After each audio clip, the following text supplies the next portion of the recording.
Welcome to the International School of Tailoring. My name is Reza and this is going to be your 27th lesson of our How to Make a Bespoke Jacket series.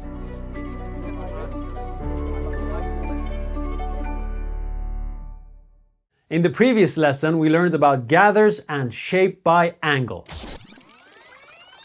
In this lesson, I'm going to teach you the theory of shoulders. Now, this lesson is intense. Therefore, we have split it up into 3 parts. Part 1 deals with the 3 factors that you have to know to understand shoulders. Part 2 deals with the flaws of the fullness in the back shoulder, which is the industry standard of shoulder construction. And part 3 deals with the theory of the Pagoda shoulder pad and the making of the pad itself. So, in part 1, which is this part, this is what we're going to do. I'm going to give you an overview of the 3 factors that you have to know about shoulders. Then I'm going to dive deep into each one of them. And last but not least, I'll show you how those factors translate onto our pattern in a practical way. Are you ready? Let's begin. For all standard upper body garments, our shoulders are the most important part of our anatomy. I'm talking about shirts, t-shirts, jackets, overcoats, hoodies, all of it. Why, you may think? Aesthetic reasons aside, gravity is the answer because gravity is constantly pulling down our jacket and our shoulders are preventing it from falling down.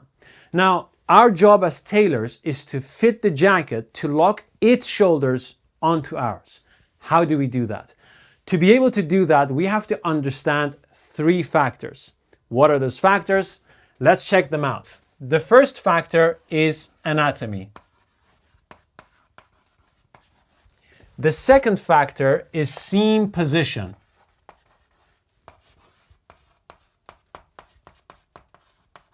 And the third factor is seam design.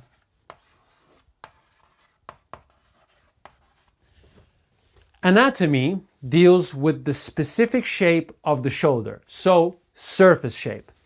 Seam position is concerned with where the neck seam and the shoulder seam of our jacket falls when we put the jacket on. And seam design helps us to accentuate the shoulder shape by changing the shape of the shoulder seam without affecting the construction of the shoulder itself.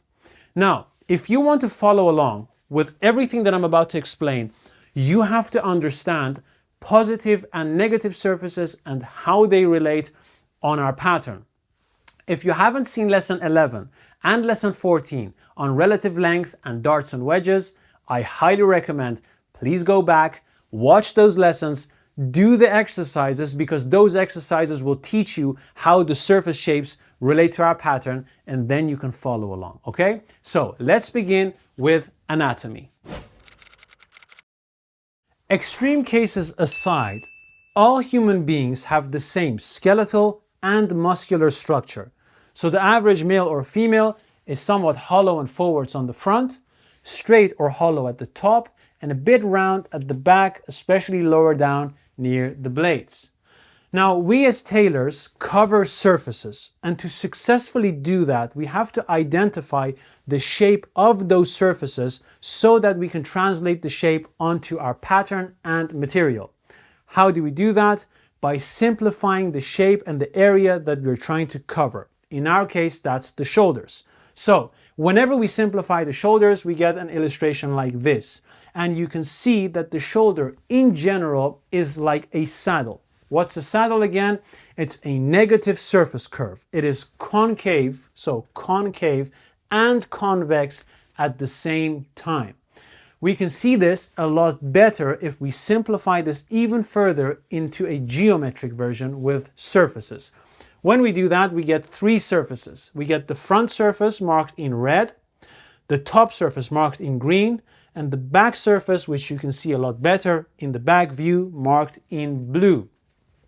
Now, one thing that is very important for you to remember forever is that all 3 surfaces are connected to the neck.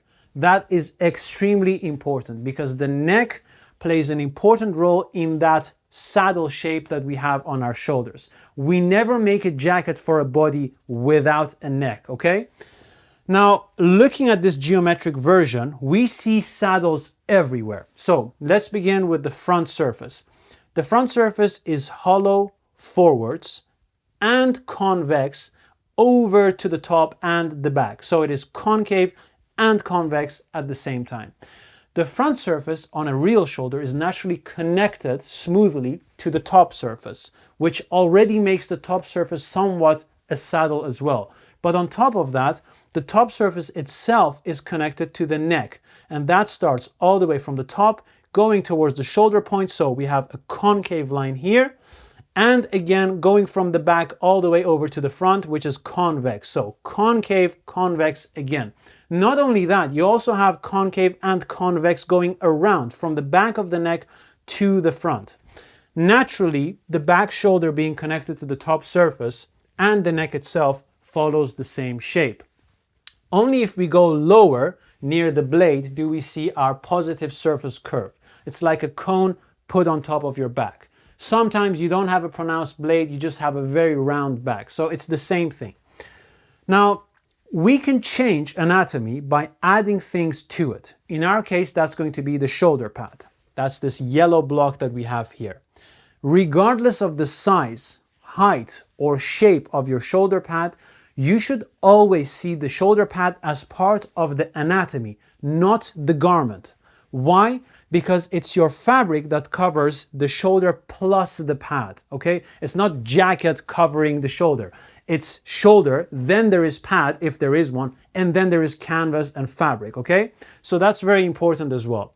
Now, I don't want you to confuse shoulder pad elevation with a pagoda shoulder. Whenever we add a pad, it elevates the shoulder ends, and that somewhat exaggerates the saddle effect that we have. But it's not necessarily a pagoda shoulder. You don't need to be Jafar from Aladdin to have concave shoulder lines. Sometimes you can have a concave shoulder with round ends, which is in fact how most female shoulders are. So they have a very nice smooth line like that.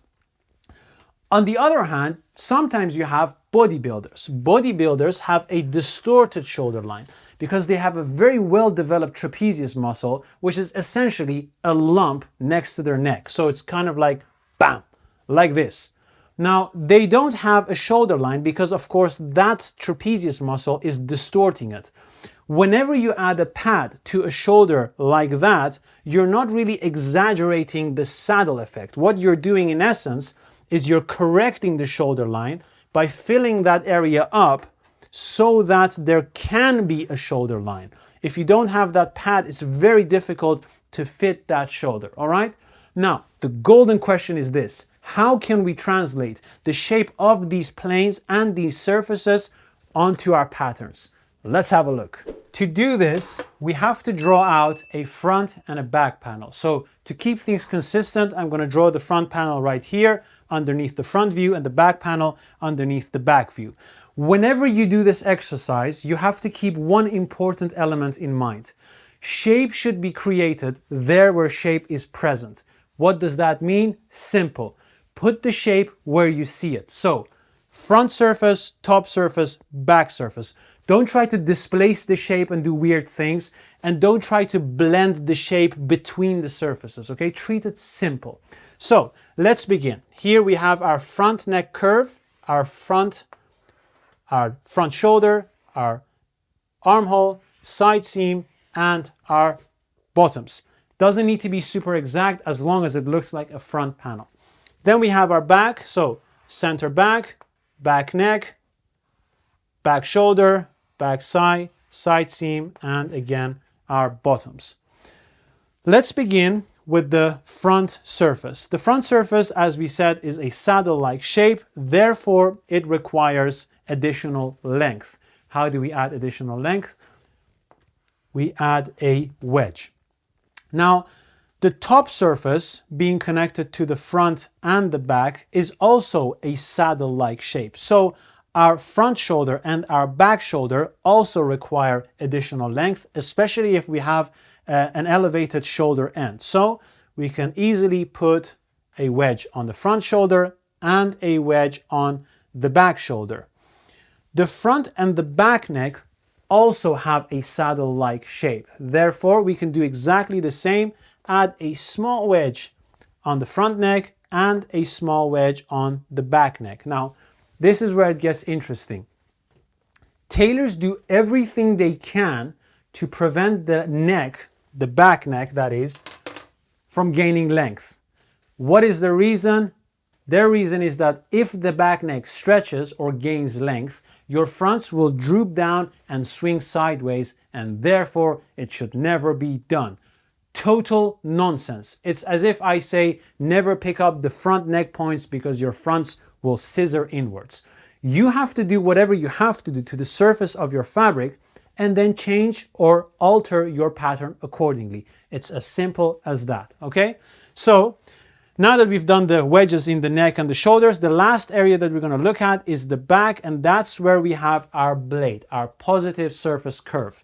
That is going to create some surplus around the back side, which we can easily take out with a dart. So we're going to put a dart right here. Now, the great students amongst you are going to press pause right now, copy this on a piece of paper or a stiff material, and actually try it out in 10 different ways. If you want to be a master sculptor of fabric, that's your exercise. Just do these wedges on these areas, try them out, change the sizes, change the lengths, the intensity, and test it out on yourself, on your friends, on your mannequin, whatever. That gives you a very good insight into what all of this means. Now, this may be a good idea for our canvases, but we can't do this on our fabric. So we have to use substitutes of darts and wedges. Do you remember what those were? For darts, we use gathers, and for wedges, we use stretches. So how are we going to substitute all these wedges and the dart that we have? Simple. The front side can easily be stretched, so we can remove the wedge and stretch out the front side. That's going to have some implications for our front side, which we are going to address in the lesson of putting the shoulders together. That's lesson 28, the next lesson. Then we are going to have to look at the shoulders. Now, because the shoulder seams both have a wedge and they will be put together, we can hollow out the seams. So I will remove this and hollow the seams out to create a double dart between them when they are joined together. How is a double dart a substitute for a wedge? Lesson 14 on darts and wedges, I've explained all of that thoroughly. So, once we hollow out the seams, like so, we can perform an edge to fold transfer, which I've covered in lesson 18, to bring that negative shape that we have, that concave line, onto the surface, which accommodates for that saddle effect. The same thing we can do for the neck curves. Of course, we don't need to hollow them out, but we can easily remove them and stretch them out, as we did with the front side.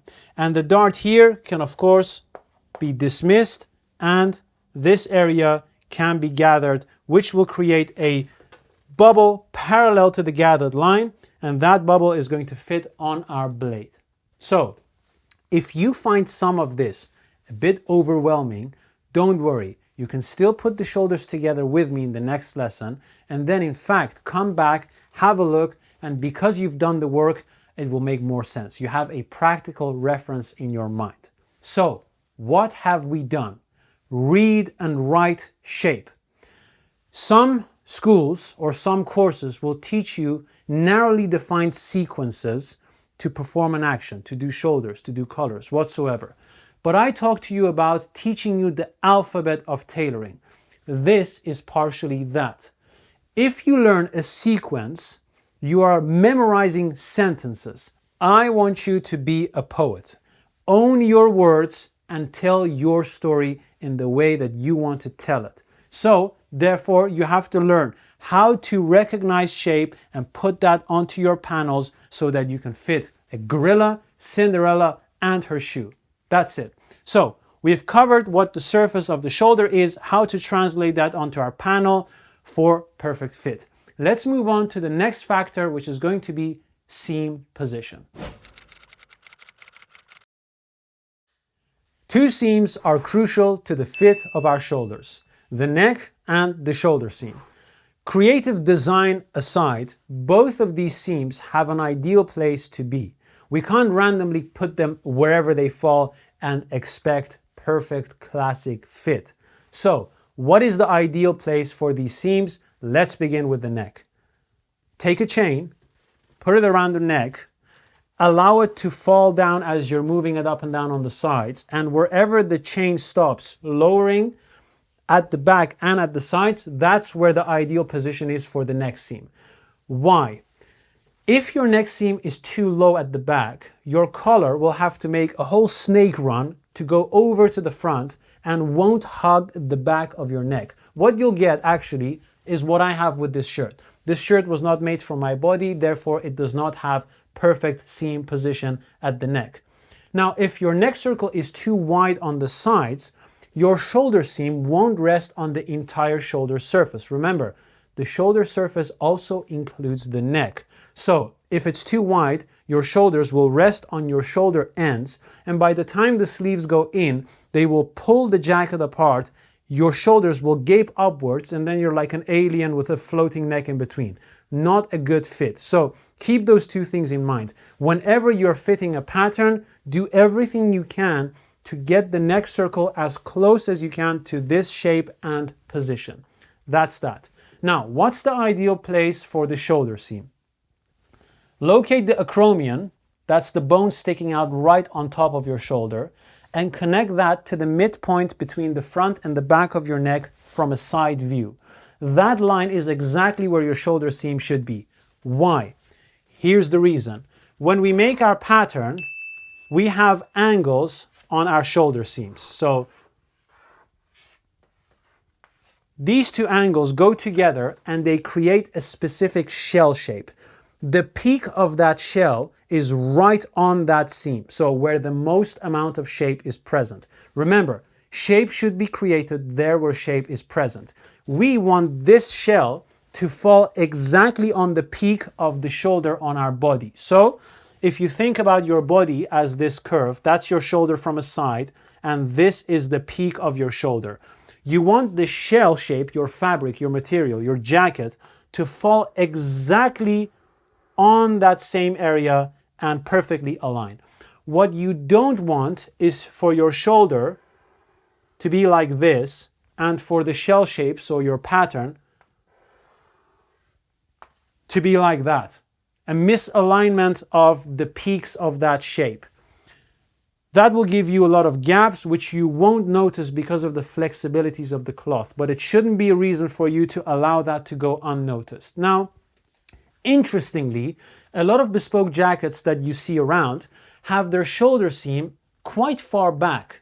Now, if you ask tailors around the world why their shoulder seam is that far back, two answers are very common. The first answer is that a backwards shoulder seam allows you to have your back shoulder at a lower angle. That allows your fabric to be more on the bias in this area, which in turn allows you to have more fullness in the back shoulder. While it is true that a bias line takes up more fullness, the fullness in the back method is questionable. I'm going to cover that in part 2, so stay tuned. Now, the other reason that they often give is that the shoulder seam should be hidden. It's not a penis, for God's sake. It's something that you can use to your advantage to highlight and accentuate the complexity, the beauty, or sometimes the simplicity of the shoulders themselves. That actually is seam design, which I'm going to cover once we're done with this. Now, another reason why I can think of why people don't change the position of a backward shoulder seam is referencing. What do I mean by that?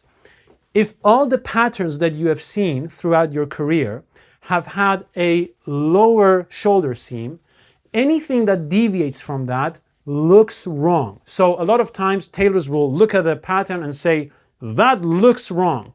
So note, it's not per se wrong, it looks wrong.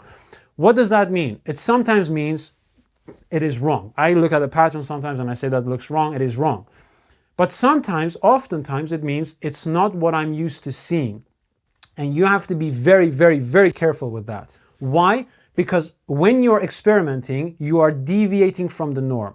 You should deviate from the norm to discover new things.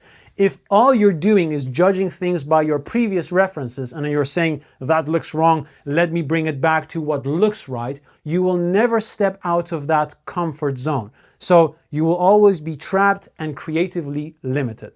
That's it. Let's go ahead and look at seam design. By seam design, I mean the way the shoulder seam looks once the shoulder is completed. So for example, when you put your front and back panels together and join them at the shoulder seam, you as a creative can choose to have your shoulder seam curve forwards or backwards or whatever shape you have in mind.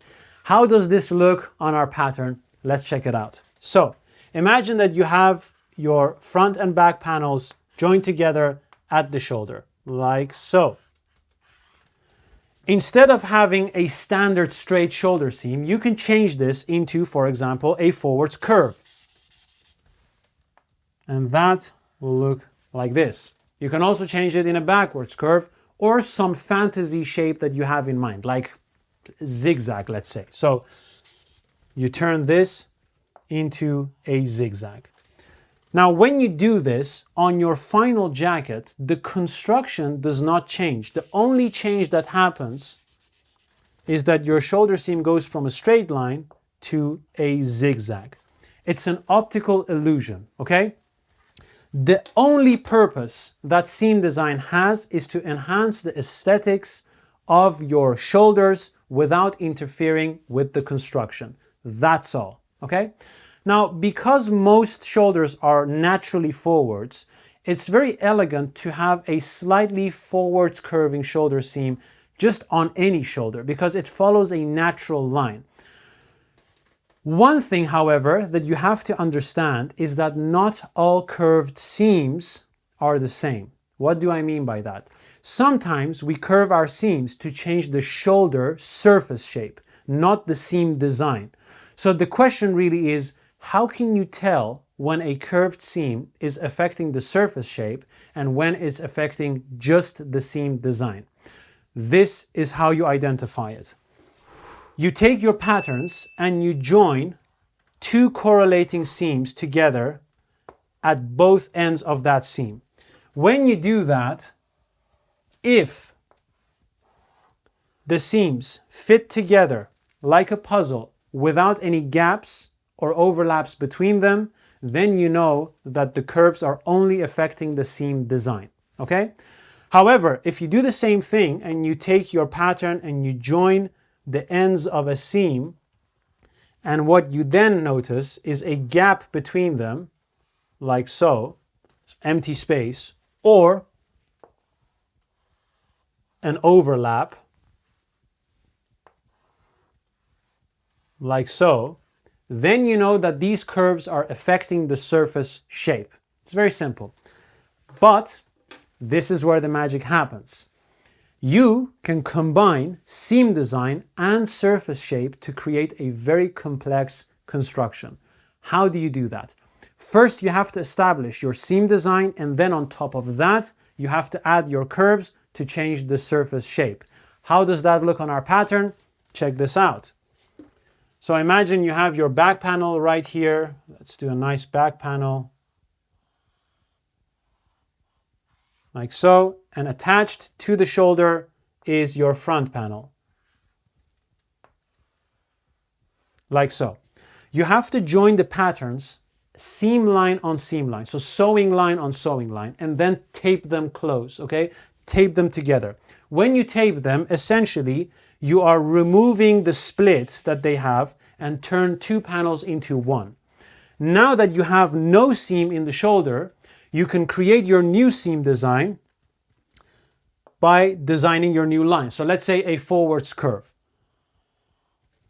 Once you draw out this line and you cut through it, you split the one big panel into two again, and now you have a forwards curving seam design. So that's how you establish your seam design. You bring the panels together, you make them one by taping them, and then you cut a new seam shape. That's all. Now, on top of this, let's say we want to change the surface as well. We want to turn it into a saddle. So we will hollow the seams, let's say 3/8, both the same amount for simplicity's sake. We hollow the back and we do the same amount on the front shoulder. And when you do that, you notice an asymmetrical gap. Normally, if your shoulder line was straight and you hollow both of them, you have symmetrically opposed curves. Both of them would be hollow. But because you had a curved forwards seam design line, and on top of that you did your hollowing, your empty area, your gap is asymmetrical. So by looking at that, you can tell not only is the surface shape affected, but also the seam design. So imagine, to demonstrate what I mean, imagine you would have your straight shoulder seam like that, and the only thing that you would change would be the surface shape. So you don't really have a seam design. If you would hollow the back, let's say 3/8, and the fronts 3/8, the gap that you get in between is pretty much symmetrical. When you look at this, you can tell it's just the surface shape that's affected, not the seam design as well. Let's do another example. Imagine that you want to have a round surface shape with a backwards curving seam. So what do? First, you establish your seam design. So you join the shoulders, sewing line on the pattern, of course.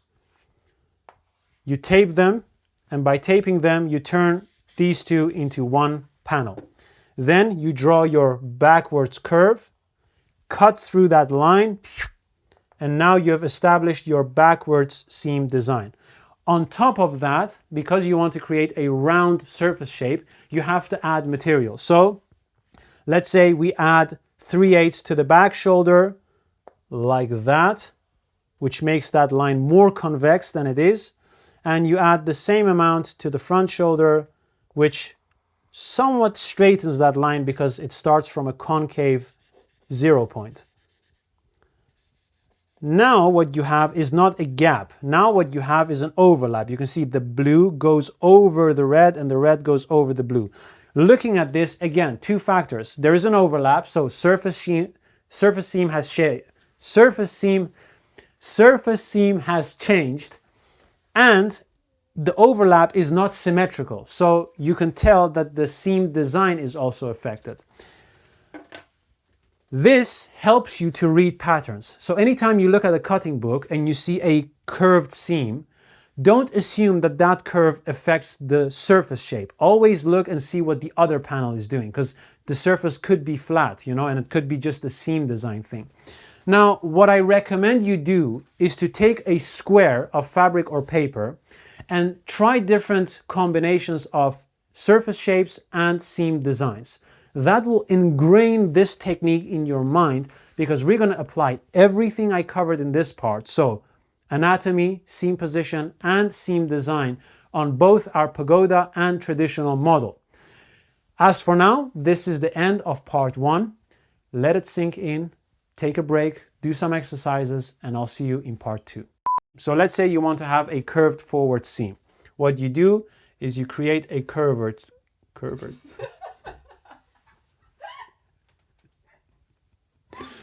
a curved seam.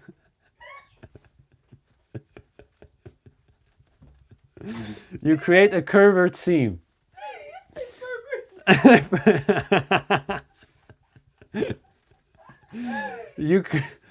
Don't pay attention. You create a curved forward seam